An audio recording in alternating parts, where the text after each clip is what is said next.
Hey everyone! In this guide, I'm going to show you how to use Google Gemini inside Google Slides using the full 2026 setup. Gemini is built right into Google Workspace now, and it helps you outline slides, rewrite content, generate images, and design presentations much faster. So yeah, start by opening your browser, heading to google.com, signing in, and opening Google Slides. When your dashboard loads, open any slide deck you want to enhance with AI. On the right side, click the Gemini icon. If you don't see it, hit the plus button to enable AI tools for your Workspace account.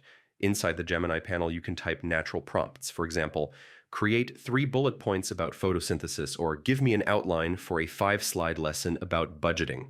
Gemini instantly generates clean, organized text you can insert into your slide with one click.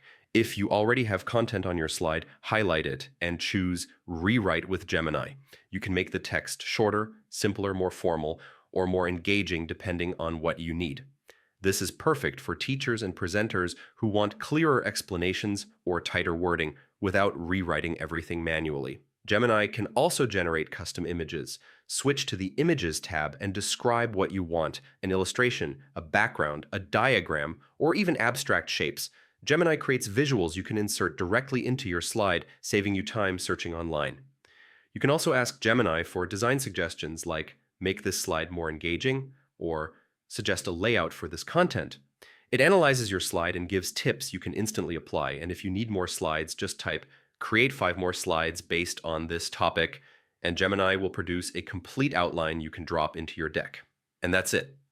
That's how to use Google Gemini inside Google Slides using the 2026 setup.